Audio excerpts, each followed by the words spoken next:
കണ്ണൂർ നിന്ന് നമുക്ക് ശ്രാവണബലഗോല പോയാലോ? ഡെയിലി ഡയറക്റ്റ് ട്രെയിൻ ഉണ്ട് ഈവനിങ് 5 മണിക്ക്. അത് ഏർലി മോർണിംഗ് 3 മണിക്കാണ് അവിടെ എത്തുന്നത്. പക്ഷേ റിട്ടയറിംഗ് റൂംസോ ഡോർമെട്രീസോ ഒന്നും സ്റ്റേഷനിലില്ലാത്തതുകൊണ്ട് നമ്മൾ മംഗലാപുരത്ത് നിന്ന് കണക്ഷൻ ട്രെയിൻ എടുക്കുകയായിരുന്നു. ഇതാണ് കേട്ടോ വിന്ധ്യാഗിരി. ഏകദേശം ഒരു 700-ലധികം സ്റ്റെപ്സ് ഉണ്ട് ഇത് കയറാനായിട്ട്. സത്യം പറഞ്ഞാൽ അത്രയ്ക്ക് ഈസി ഒന്നുമല്ല, അത്യാവശ്യം നല്ല ആയാസമുണ്ട് കേട്ടോ കയറാനായിട്ട്. വേണമെങ്കിൽ ഇതുപോലെ ഇങ്ങനെ ഇരുന്ന് റെസ്റ്റ് എടുത്തിട്ടൊക്കെ നമുക്ക് കയറിയാൽ മതി.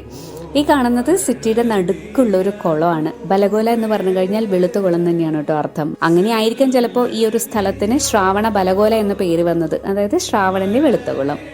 ഈ കാണുന്നതൊക്കെ ഇവിടുത്തെ ബസതികളാണ്, അതായത് ജൈനന്മാർ പ്രാർത്ഥിക്കുന്ന സ്ഥലമാണ് ബസതികൾ. പിന്നെ ഇവിടെ കയറാനും സമയമുണ്ട്. രാവിലെ 6:30 മുതൽ 11:30 വരെയും ഉച്ചയ്ക്ക് 3:30 മുതൽ 6:30 വരെയും. ഈ കാണുന്നതാണ് സാക്ഷാൽ ഗോമേതേശ്വര ബാഹുബലിയുടെ പ്രതിമ. ഗ്രാനൈറ്റിൻ്റെ ഒറ്റക്കല്ലിലാണ് കേട്ടോ ഈ ഒരു പ്രതിമ കൊത്തിയിരിക്കുന്നത്. ഒറ്റക്കല്ലിൽ കൊത്തിയ ലോകത്തിലെ ഏറ്റവും ഉയരം കൂടിയ പ്രതിമയും ഇത് തന്നെയാണെന്നാണ് പറയപ്പെടുന്നത്. 18 മീറ്റർ ഹൈറ്റ് ഉണ്ട് കേട്ടോ ഇതിന്. ഈ ഒരു സിറ്റിയുടെ എവിടെ നിന്നും ഏകദേശം ഒരു 30 കിലോമീറ്റർ ദൂരത്ത് നിന്നും എവിടെ നിന്ന് നോക്കിക്കഴിഞ്ഞാലും ഈ ഒരു പ്രതിമ നമുക്ക് കാണാനായിട്ട് പറ്റും. പിന്നെ ഇവിടുത്തെ പ്രധാനപ്പെട്ട ചടങ്ങെന്ന് പറയുന്നത് 12 വർഷത്തിലൊരിക്കൽ നടക്കണ മഹാമസ്തകാഭിഷേകമാണ് കേട്ടോ. ഇനി ആ ചടങ്ങ് നടക്കുന്നത് 2030-ലാണ്.